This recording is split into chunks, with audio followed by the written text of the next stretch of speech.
राम राम जी, जय हिंद। तो यार पेट फूलने की जो दिक्कत है, अब देखो एक चीज़ और तुम्हें हम बता दें वीडियो शुरू करने से पहले, हम कभी भी वीडियो को मतलब बहुत ज़्यादा टेक्निकल नहीं बनाते हैं। हम चाहते हैं जो चीज़ हम बताना चाह रहे हैं वो तुम्हारे पास तक पहुँचे। अब उसमें तुम्हें हम VFX लगाएं या ट्रांजिशन लगाएं, उससे कोई फ़ायदा नहीं, क्योंकि हमें लगता है आमने सामने की, अब कोई मूवी तो हम बना नहीं रहे, तो आमने सामने की जो बात है वो इसे डिलीवर होती है। तो एक जो बात है जो मेरे क्लाइंट्स जो पर्सनल ट्रेनिंग जब हम देते हैं तो वो क्लाइंट्स के सामने भी आती है, मतलब वो हमें बताते हैं, और तुम लोगों के भी कमेंट बहुत सारे आते हैं कि भैया ये दिक्कत मेरी सॉल्व करो कि पेट फूलने की समस्या बहुत हो रही है, ब्लोटिंग बहुत हो रही है। देखो ब्लोटिंग एक ऐसा मतलब इशू है जिसकी वजह से हम भी बहुत परेशान हैं यार, सच बता रहे, कहीं पे भी जाते थे पेट फूलने की समस्या के चलते बड़ा दर्द रहता था।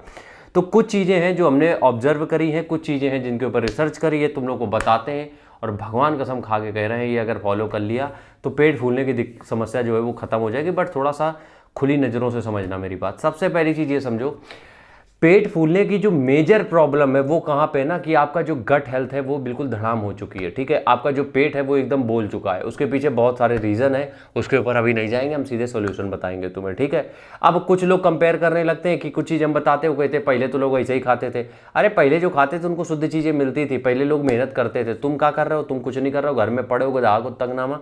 चलो अब हम बात करेंगे सबसे पहली कि जो पेट फूलने की समस्या का मेजर कारण आज के टाइम का जो है वो है दो चीज़ें। एक तो है डेयरी, दूसरा है ग्लूटन।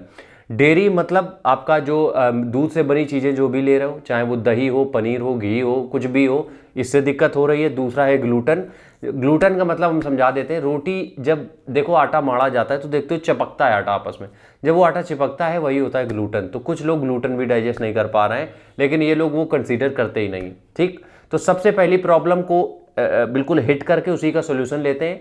कुछ दिन के लिए डेयरी प्रोडक्ट को स्किप कर दो। अगर दूध पीने की आदत नहीं है, मतलब जा ही नहीं रही है, या फिर दूध पीना ही पीना है, तो गाय के दूध पे स्विच कर जाओ, गाय का दूध कंज्यूम करना चालू कर दो, बढ़िया होता है।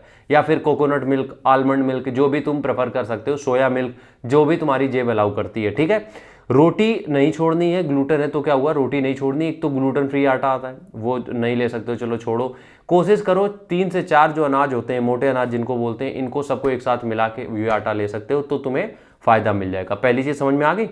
दूसरी चीज ये है, डीप फ्राइड चीज़ें बंद कर दो। अब ये चीज़ें तुमने सुनी तो होंगी, कोई नया तो है नहीं इसमें, बट समझना पड़ेगा। डीप फ्राइड का मतलब ये होता है कि जो तेल काला हो चुका है जल जल के, वो तुम्हारे लिए नासूर है, तुम्हारे पेट की ऐसी छींचा लेदर कर देगा, इतना धड़ाम कर देगा कि तुम झेल नहीं पाओगे। ठीक है, तो दूसरी चीज़ यही है, डीप फ्राइड कुछ भी खा रहे हो जस्ट स्किप, मतलब पूरी तरीके से स्किप कर दो उसको। ठीक है, तीसरी चीज़ अगर हम यहाँ पे बात करें गट हेल्थ के लिए, तो शुरुआत अपनी सुबह करो एक कटोरी दही के साथ।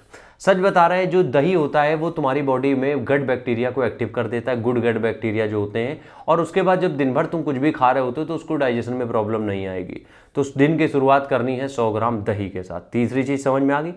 आगे बढ़ते हैं, स्मोकिंग, टोबैको, तम्बाकू से बनी जितनी भी चीज़ें हैं उनको स्किप कर दो। अब इससे क्या होगा, तम्बाकू क्या होता है, तम्बाकू खाने से होता ये प्रॉब्लम है कि आपका जो सलाइवा बन रहा है वो चला जाता है, क्योंकि आप मसाला खा रहे हो, थूक रहे हो, वो सलाइवा चला गया, और वो सलाइवा हमारे खाने को तोड़ने के साथ साथ उसको डाइजेस्ट करने के लिए बहुत ज़रूरी है। इस चीज़ को समझना पड़ेगा। तो ये चीज़ें समझ में आ गई। आखिरी बात अगर हम यहाँ पे डिस्कस करें जो कि हम भूल रहे हैं, तो वो है एक दिन का फास्टिंग। एक दिन की अगर आप फास्टिंग कर लेते हो, ठीक है, मान लो मंगलवार को, जैसे अपने यहाँ होता है मंगलवार को, शनिवार को रहते हैं, कुछ लोग सोमवार का व्रत रहते हैं, तो एक दिन की भी अगर फास्टिंग कर लेते हो तो जो अंदर का मैकेनिज्म है वो अच्छा हो जाता है, मशीनरी अंदर की थोड़ी सही से काम करने लग जाती है। और अंदर की मशीनरी सही से काम करने लग गई, इसका मतलब क्या है, इसका मतलब सिंपल सा ये है कि आप अगले दिन से जब भी कुछ खाना चालू करोगे तो ये ब्लोटिंग जैसे इशूज नहीं होंगे। ठीक है, तो इतनी ही चीज़ें अभी फॉलो करनी है, और इतनी चीज़ों के बाद अगर रिजल्ट नहीं आ रहे हैं तब आप सप्लीमेंट की तरफ जा सकते हैं। मिलते हैं आपसे नेक्स्ट वीडियो में, तब तक के लिए राम राम, जय हिंद।